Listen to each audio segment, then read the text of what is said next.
As we kickstart the new year, while everyone else is busy making a to-do list, I'm actually busy making a what not to do list. And that's because in my experience, what you say no to plays such a huge role and a bigger role than things that you say yes to. Having this not to do list sets the right tone for me for a successful and fulfilling year. Today, I'll be sharing with you my top 7 not to do list. Things that I would absolutely avoid doing on daily basis in this new year. Before we get started, a quick reminder to subscribe to my channel and click on the notification bell icon so that you can get notified as soon as I release a new video. And now let's dive right in. The first thing on my list is that I'm not going to graze on low value tasks. According to Parkinson's law, work expands to fill time. So if you allow more time for a task than necessary, it's prone to take longer.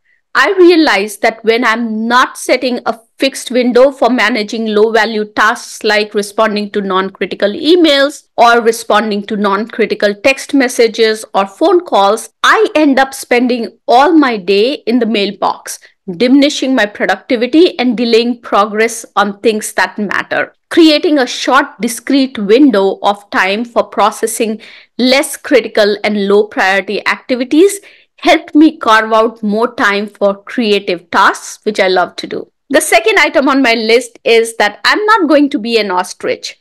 Have you seen an ostrich? An ostrich buries its head in sand when it sees danger, assuming that if it doesn't see the danger, then it won't hit it. It's like a leaky faucet in your bathroom.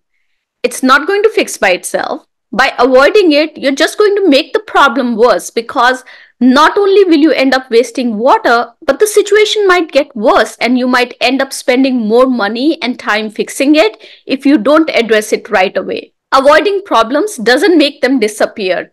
Instead, acknowledging the problem and proactively seeking solutions or strategies to tackle them helps you move forward. So instead of being an ostrich, I focus on understanding the problem and finding ways to resolve it rather than avoiding it. The third item on my list is not complaining about anything or anyone.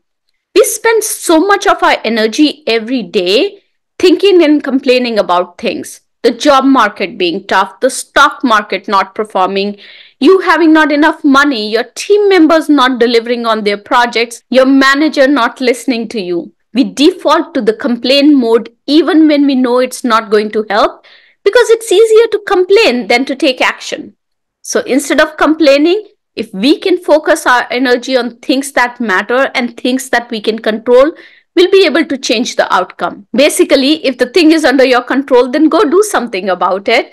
Or if the thing or a situation is not in your control, then let go because it's just a waste of time and energy to complain about it. The fourth thing that I'm not going to do this year is saying yes when I should really say no. The biggest mistake I think I made when I was starting off was that I was saying yes to opportunities and to requests when I should have said no. I said yes to things even if they didn't align with my goals or values. I remember saying yes to a speaking opportunity because the request came from an industry influencer. I valued my relationship with this industry influencer a lot, so I decided to say yes even when my heart was telling me to say no. The topic and event didn't reflect my values, the event was completely mismanaged, and it took a lot of time and energy at my end to fulfill that commitment. And I resented every single day until that event was done. I realized that by saying yes to things that didn't align with my purpose, I was doing injustice both to myself and to the person who was making the request. In some cultures like mine, saying no has a bad vibe to it. But in reality, saying no empowers you to stay focused on your goals and values, deliver impact and avoid burnout, and protects your mental health. So this year, if an opportunity comes my way and it doesn't align with my goals and purpose, I would not hesitate to say no to it. The fifth is not allowing comparison or jealousy enter my headspace. In today's world where social media often showcases idealized versions of people's life, it's easier for people to compare their lives to others, often leading to feelings of inadequacy, envy, and jealousy.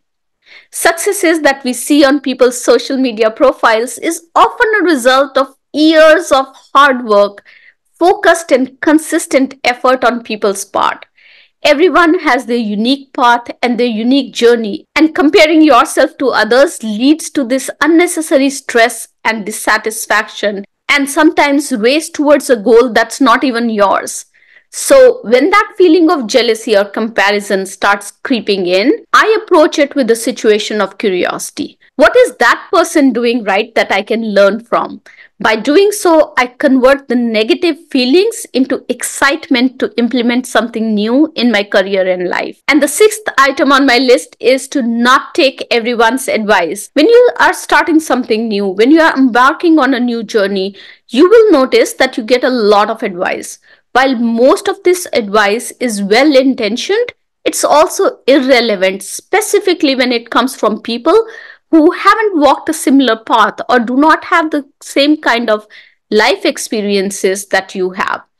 When I started the 𝐃𝐈𝐒 initiative, I got a chance to meet with a board member of a very famous women empowerment organization. When I told her about my idea, she discouraged me to continue with the 𝐃𝐈𝐒 initiative, citing that there were already big organizations like the one that she was on the board of. There was no need for another one.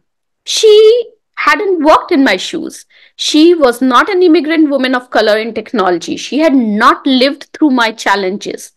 I'm so glad that I didn't follow her advice. If I would have followed her advice, we would have never been able to make the impact that we are making now with the 𝐃𝐈𝐒 initiative.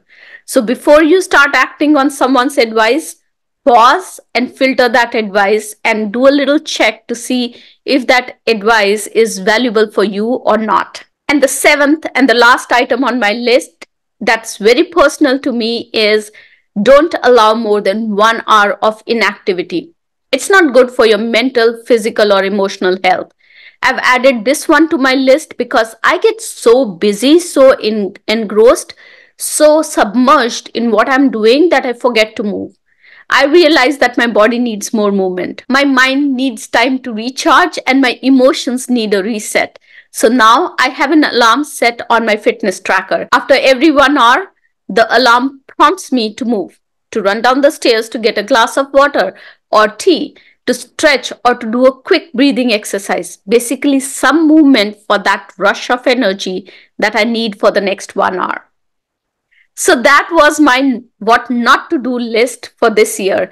I'd love to hear from you. Which of these excites you the most for making this year the best year of your life yet? Share it in the comments, and for more insights like this, make sure to subscribe to my channel and hit on the notification bell icon so that you get notified every time I release a new video.